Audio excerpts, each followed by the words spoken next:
but it's still, I mean, as I say, it's they were at the end of their lives.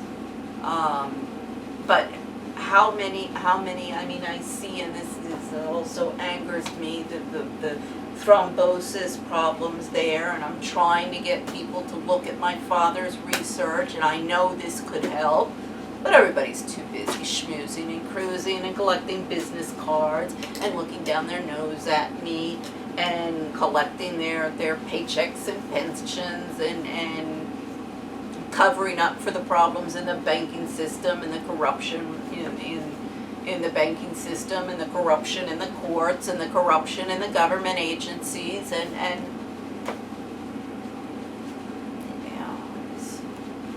I mean, how does this not fall under RICO?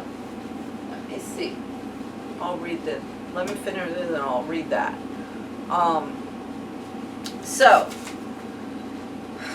for Montesquieu, let's see.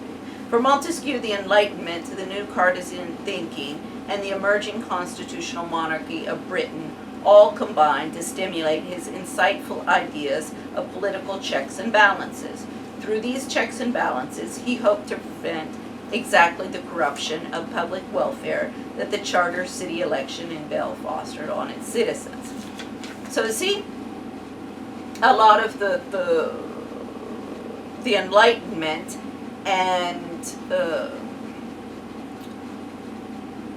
the French thinkers at the time were partially inspired, and a lot inspired, but what was going on in Britain and the constitutional monarchy. I mean, technically a Magna Carta isn't really a constitution, but okay, for argument's sake, yes. But that's, see, that was a seed that was planted. And not only was it planted in England, it was also planted in France and gave rise to the whole Renaissance period and the Enlightenment, and that's what we need now. We're in the Middle Age. Everybody's so tunnel vision. It really is the Dark Ages, and we do need an Enlightenment and a Renaissance of you know, examining the whole picture. And this is another math science. Oh, get women. We are going to conquer the world. We are going to achieve equality for women by getting equal numbers of women into positions of power within the maths and science and medical profession. How does that give women equality? I mean, this is another thing, an explanation I want from the feminists. Exactly explain to me how this works. That gives equality of women in social orders, equality with men. No, that gives that woman in power equal pay with a guy that's there, and equal representation amongst the scumbag ruling elite. But all the poor schmucks down at the, underneath them are left out hanging to dry. And in the meantime, where are your children? Oh gosh, don't tell me. Oh, I lost this. I hope it'll come back. Yeah. I was looking at I put this in for the future, a documentary on Prince Charles. And when he was young and his mother wasn't present, and she was too off working at her job, her big power job. See, I mean, you got Queen Elizabeth into power. Has that brought equality to women in England? No. In fact, I think if Prince Charles was in power, you would probably actually have more equality for women and for all of the different minorities in Britain under Prince Charles's rule than under Queen Elizabeth. I'm sure she wouldn't appreciate me saying that. Now there is no doubt that Montesquieu, Madison, Hobbes, and Machiavelli were very clever and insightful thinkers, and surely brighter than us. Well, is not brighter than me. Maybe brighter than you guys. That I agree. Because what you're writing about here, why aren't you going against anybody in this town under RICO? Because one of my points is, since, this was, Machiavelli was in the context of his time. Well, I'm in the context of my time. And guess what? Yes, this is the same paradigm, this is the same game everybody's playing, but many hundreds of years have passed in the interim. Now we have constitutions all over the place. Here, Hobbes was just, okay, Hobbes is after Machiavelli, but still, Hobbes is talking about the seed of democracy in Europe being planted with the Magna Carta and the British Civil War. So, we're in the same paradigm, yet the laws have changed. So, just saying, I don't know, we still got to play by the old game. What about all of these laws have been passed? Why can't we take those people to the courts and rake them over the coals and depose them? Because what they're doing is illegal under international law and national laws. So I got the law on my side this time to break up these protection rackets, because also, the Borgias and the Medicis, this is Italy. Well, this is precisely because this paradigm, and Italy is ground zero of where it started and flourished.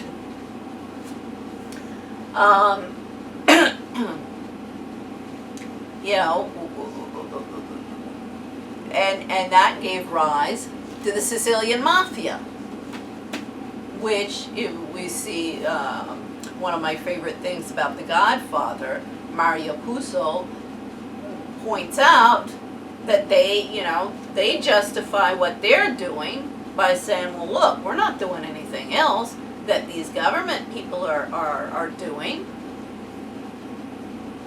They're not going to protect us, so we are in our right, and there's a legitimate argument there. We are in our right to build our own protection racket and police force. We won't come in and destroy your shop if you give us some money. But what are taxes? If you're not protecting, you're collecting the taxes, but then you're not protecting the people and using those taxes for their good, but rather for your pockets. How are you different from the mafia? Really, if you look at the mafia, they have a legitimate argument that they're not doing anything that all of the other people are doing, and they're right. So if you want to break that vicious cycle of somebody rises to the top, gets thrown down, but we keep the same paradigm that's spiraling us down to destruction, then nothing will ever change. But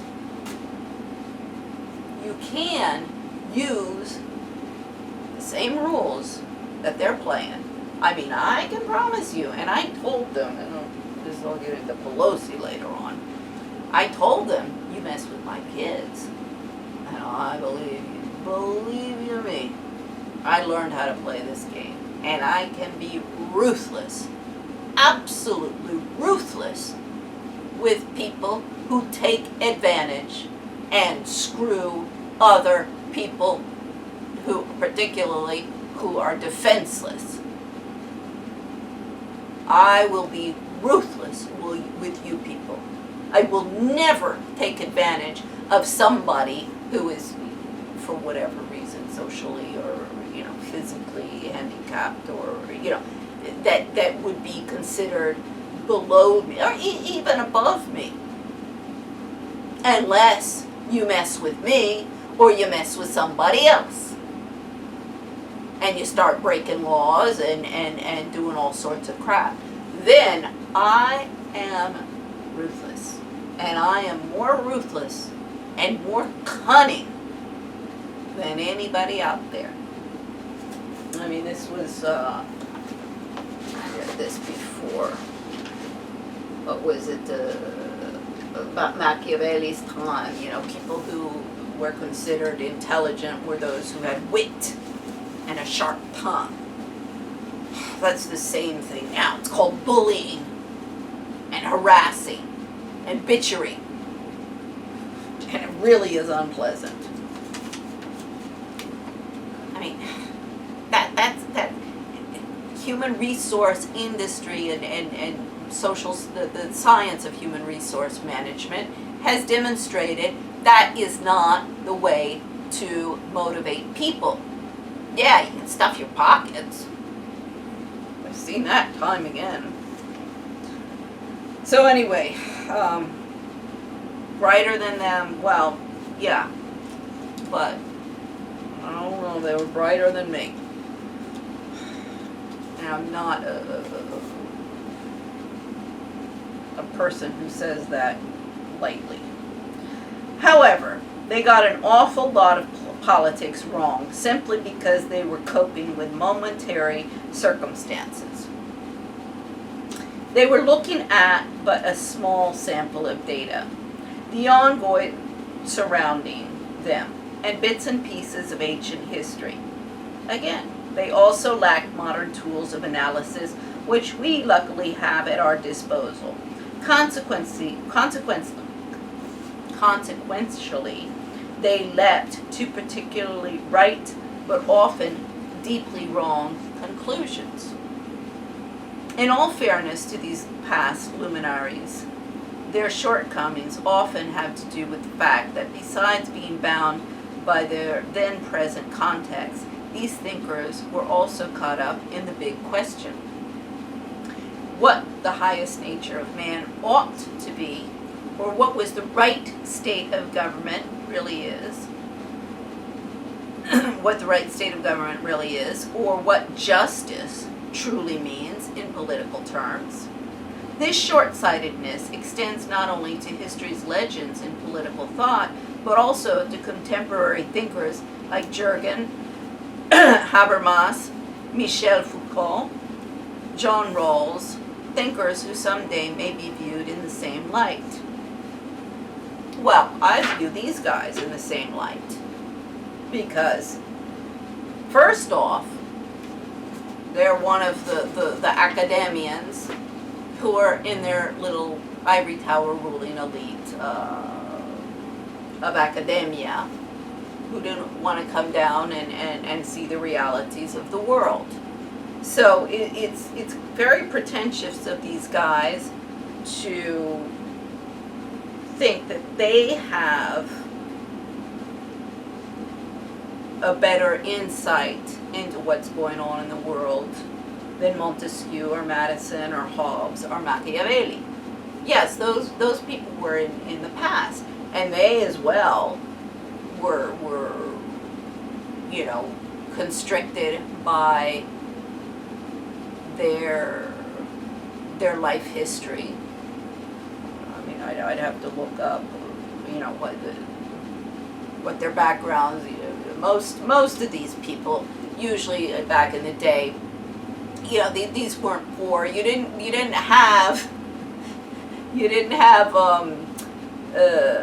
grants and loans for these people to go to college. You know, you were poor, you stayed poor. You might move a little bit up, but you weren't going to be born dirt poor and get into some university and become one of these. Most of the thinkers and things were from the 10%ers, were from the ruling elite class. I mean, that's like me. I'm from the ruling elite class, but I reject their way of life and their way of thinking. So, you know, yes, they also were defined by their times and by their life experiences, just like these guys. But all of these guys in academia, time and time again, I demonstrate it, whether it's, you know, law, politics, anthropology, psychology, psychiatry. Well, that's not a social science, that's a physical science, because those are doctors. Sociology, you know, any of these things, I demonstrate, well, yeah, I understand it more because I am looking at the big picture. See, they're saying the downfall of these guys is they were trying to look at the big picture. But if you don't look at the big picture,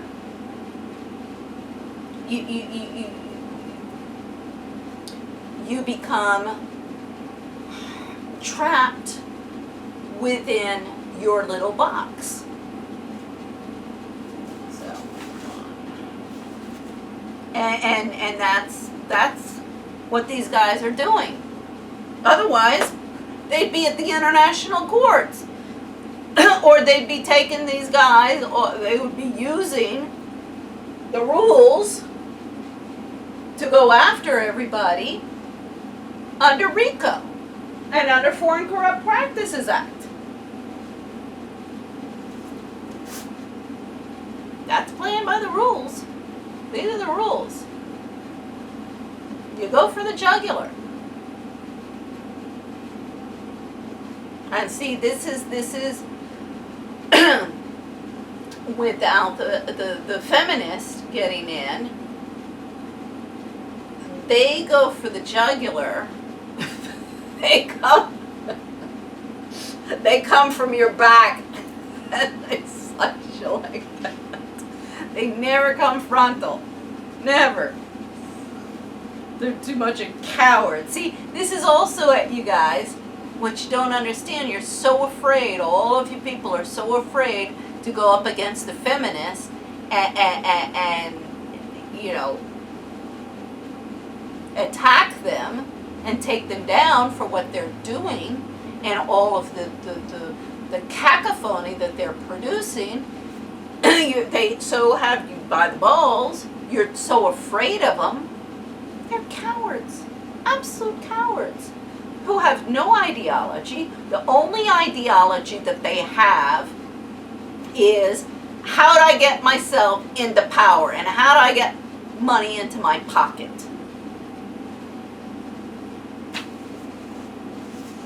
That's their objective. And the rest of the women of the world can go screw themselves. And this is why in-depth study on all forms of violence against women by the UN shows that it is women who promote the customs and norms which perpetuate and the physical and sexual violence of men. And this is why they're supporting the pedophiles.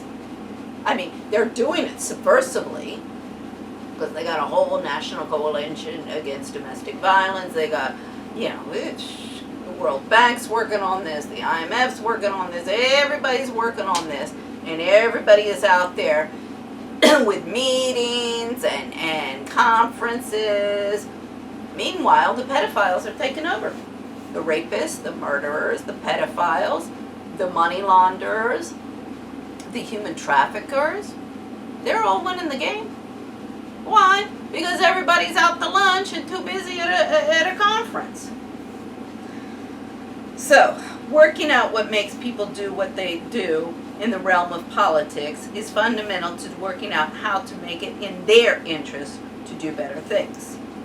The modern vernacular of politics and international relations, from balances of power and hegemony to partisanship and national interest, is the stuff of high school civics and nightly news punditry.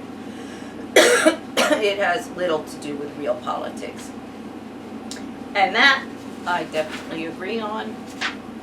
And with that, I'll finish this today. I'll definitely come back to this book in the future. But that, you know, it really is. So the Dictator's Handbook. Well, you can also, I can assure you, you can use the same tactics to, actually I'm going on and it's getting late. I have to get to bed early because it's so hot. I do my walk at the crack of dawn. So I'm gonna skip 20 years old, I was at my lowest point. I'm gonna skip him today, but I'll come back to that. But here, this is what I was just thinking of. Well, first, this is what I was earlier with the feminist. The fact is, listen to Nancy Pelosi. Or not, he will be leaving. Just because he might not want to move out of the White House doesn't mean we won't have an inauguration ceremony to inaugurate a duly elected president of the United States. And I'm second in line to the presidency, and just last week I had my regular continuation of government briefing. This might interest you because I say to them, this was, this was not this section.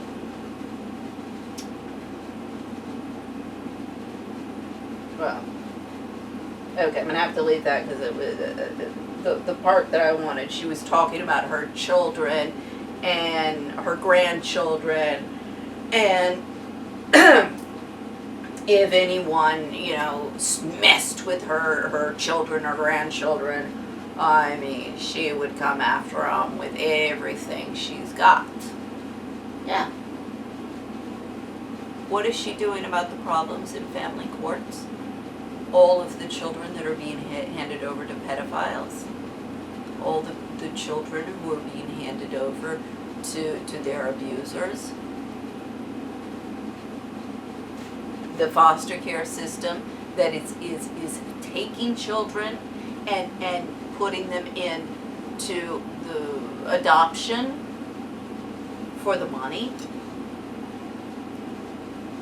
Oh, that it's been up on Capitol Hill. I haven't gone to Pelosi's office, but I know, Connie Ballantyne, I said, Connie, can you give me a list of all of the people that we've met with over the years? And she said, well, I don't have one. She said, we've met with everybody. So we'll find out in the future. But, when I go up to Capitol Hill, I'm at the point where I'm like, thank you very much for your card. I'll see you in the international courts. As you go up there, you repeat it. And Nancy Pelosi, when I went to Mom's Rising org that she organized, and when I asked about the alpha dominance feminists and the damage that they had done to society from the founder of Mom's Rising in the Q&A section, when I stood up for my second question, Nancy Pelosi sent me to the back of the line because she didn't appreciate my first question. The founder of Mom's Rising had absolutely no idea what was talking about with the alpha dominance feminists. I was like, okay, yet another NGO that needs to be investigated for fraud. But this is what I wanted. I'm gonna finish up with this. And I'll, as I said, it's getting late. This I was gonna play, but I won't. It's about, I'll play it another time, about Ivanka Trump's, oh, wait, no. What's going on here?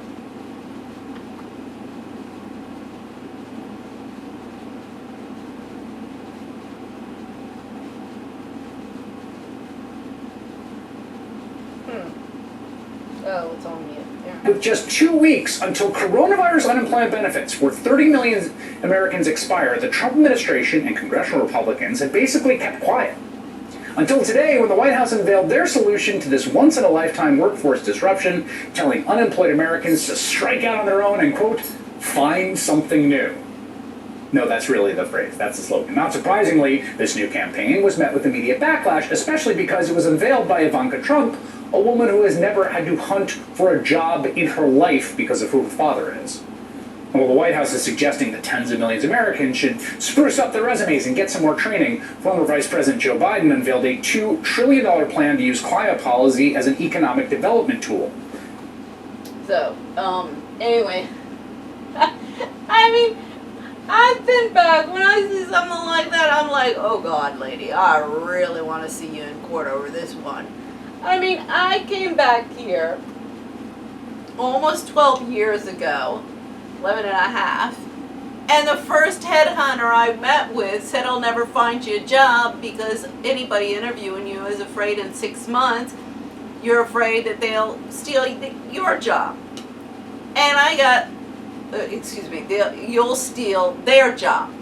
And I even have a lawsuit against David Tiss and Hervé de Villebosch over at the World Bank for not processing and not considering me and not giving me an interview for the job for the president of World Bank. Now, so I'm qualified, I'm even more qualified to be president than her father, and I'm working at minimum wage jobs, and the solution is I'm supposed to spruce up my resume. One of my problems is people take a look at my resume and they won't let me in the door because they're afraid I'm going to take their jobs. I mean, that's why all the guys over at ICD, I mean, this Holger, when I, offered him, I know, oh my God, the quantity of people I know with so much money and power, and are sitting there, oh, it's such a shame, Quenby. Such a shame. I hope you're doing okay. I mean, all of these people who have spend their lives schmoozing and cruising and consolidating their power bases and everything, and they think they'll be protected forever. And, they have now their friends. They have friends in high places, so nobody can touch them. They don't realize how superficial all of their friends are. I mean, when we moved from Colombia to Madrid, one of my sons, he said, oh, Mom, I just want one good friend here like I had so many in Colombia. And the narcissism epidemic is very, very, very bad in Spain and throughout Southern Europe, much, much more so than in South America. And I just thought my heart went and broke because I just thought, you get to the end of this life and you have 2, 3 good friends, real friends, you can count yourself lucky. Because everybody else, particularly the higher you get, the more you have, the more power you have, the more money you have, the more you get parasites around you. And that's why, unless this world changes, our souls are damned. And the world will be damned with it. So this was just incredible. I So this was back at the beginning of May. And I've never been, I mean, I enjoy my fortune cookie and read astrology in the newspaper back in the day, finding all of that amusing, but I've never taken much stock in it. I mean, I've been an agnostic all of my life until the past few years. There's just been too many things. I mean, one freaky thing in Spain back in 2008, I guess was the first. I was like, whoa, what's going on here, you people, with your signs? Let me live in peace, let me live in peace. I didn't sign up for this. Oh, well, I guess I did. One time, this was Ralph Shamming. We were talking, and there was one girl from Africa, I forget what her name was, and she was saying that how in her country, her culture, that no, they believed in reincarnation and everything, and that we actually choose the life that we sign up for the mission. And I said, no way, that's not possible. I would have never, ever signed up for this. Maybe I would have. Who knows? So listen to this. This is incredible.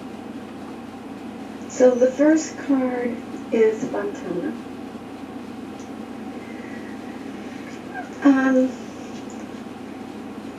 Fontana is a good person.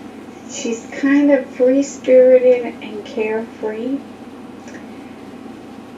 When I think about Fontana, I think about the carefree.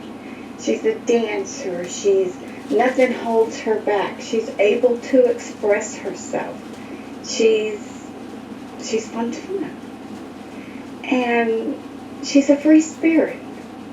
And she wants to be free, and she wants to love, and she wants to dance, and she just wants to be happy and free. And this feels like us, the United States of America. We're built on freedom. And although freedom is a good thing, as we're about to find out, it can be a bad thing.